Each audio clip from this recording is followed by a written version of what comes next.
A military coup in Myanmar. Soldiers detain democratically elected leaders and say they're taking charge for a year. World leaders are condemning the power grab. But what can be done to return the country to the path of democracy? This is Inside Story.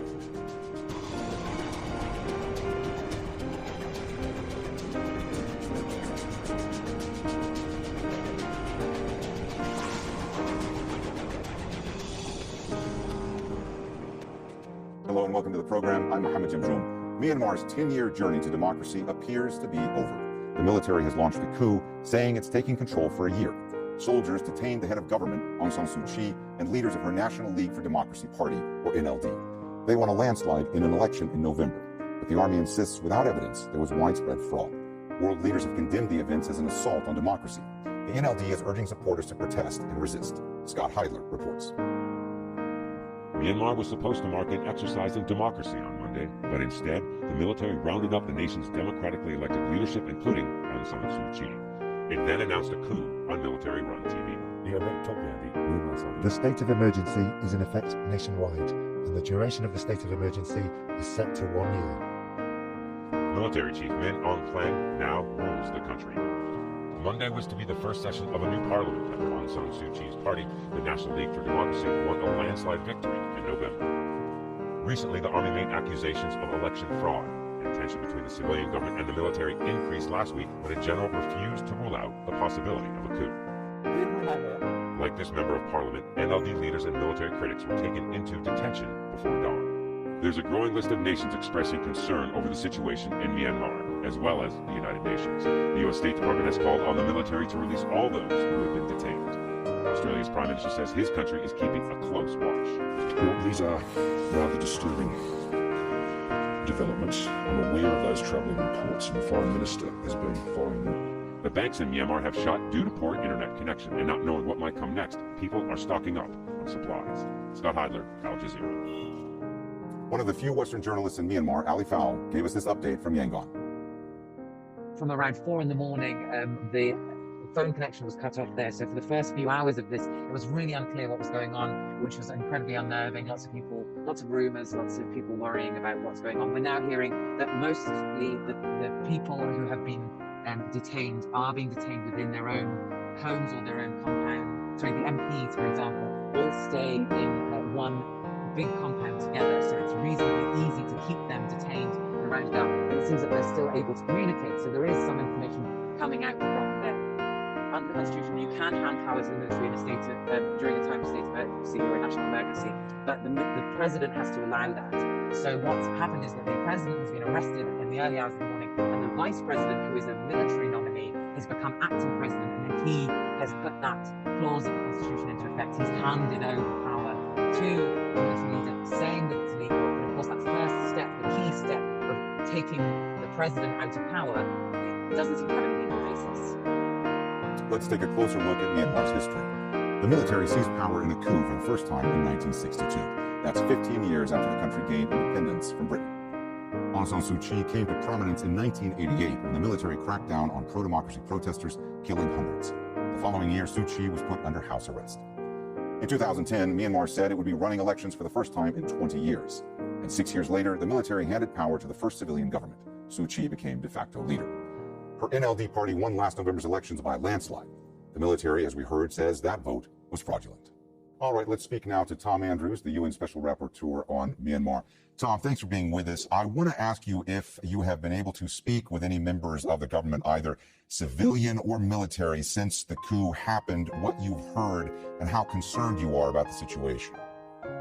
Well, one of the biggest concerns, Mohammed, is that communication with those inside is very difficult to impossible. We've had some communications with some of our contacts and allies on the ground. Things are, obviously, people are afraid. There's a lot of fear. ATM machines have been shut down. And people just are terrified as to what is going to happen next. But communication has been extremely difficult. We don't know so much because, by design, the military wants to make sure that the world knows as little as possible. So we're all dealing with this big challenge. But right now, it's very clear that something very horrible has happened. An outrageous assault on a developing democracy has gone on. There's no justification for this whatsoever. The so-called state of emergency, well, the emergency is the military itself. And it is extremely important that their actions be condemned unequivocally in very strong terms by the international community, and that action be taken, that options for action be identified immediately, and that to the extent possible, the international community has to act in a coordinated fashion. The people of Myanmar feel very isolated right now because of the communication cutoff. Tom, when we're talking about the situation in Myanmar, we're talking about a country where there are several different ethnic conflicts that are going on in various parts of the country. With this coup that's happened now, how much could this destabilize an already deteriorating situation, and how concerned about how much this could potentially destabilize the region? Well, clearly, there's great danger in what's going on right now. The military has had very little accountability and the kind of pressure that is required placed on them already to this point. As you know, the Constitution that they just overturned is one that they wrote, and it gives them enormous power. And of course, just 24 hours ago, they were saying that they were going to respect the Constitution. So they've thrown all of that to the wayside. They have complete control and power. And anybody who is vulnerable, the members of the Rohingya community of Rakhine State, for example, are very vulnerable. Those ethnic communities throughout the country that are living in very volatile regions, conflict regions, they are obviously very vulnerable. So what is clear right now is that the international community has to be very clear, very strong, very unequivocal with what's going on. This has to be condemned in uncertain terms. And frankly, those who believe in democracy and are working for human rights and democracy in Myanmar have now either been arrested or detained or are unable to take action whatsoever. So what they need, what is imperative, is a strong international response, and that's what I'm hoping and trusting that they'll be able to see. Tom, the last time you and I spoke, I asked you about the fact that the predecessor in your role, the former UN Rapporteur of Myanmar, Yang Lee, she had been barred by the officials in Myanmar from re-entering the country, and I had asked you if you had gotten assurances that you could go there. You had said that there was this COVID situation right now, and because of the protocols involved, but you said that you felt assured that at some point you would be able to go. What about now? Have you gotten any assurances from the military or from other government officials that you will be able to go to Myanmar? No, as you know, no assurances whatsoever. I had no contact with the military at all, and of course we're trying to reach whoever we can reach in the country. But as you know, the pandemic has created, needless to say, enormous challenges. I have not been able to get into the country, go to the country, visit the country because of the pandemic. But I have been in communication up to this point with the government on an ongoing basis. It has been a respectful relationship. And so what that relationship is going to be going forward really is anybody's guess. What we know for a fact is that this action is illegitimate. It's an outrage. And I think right now the military needs to hear that the international community is not going to simply turn its back on the people of Myanmar. We will not sit idly by while this outrage takes place. UN Special Rapporteur on Myanmar, Tom Andrews, thanks so much for taking the time to speak with us today. Thank you, Mohammed.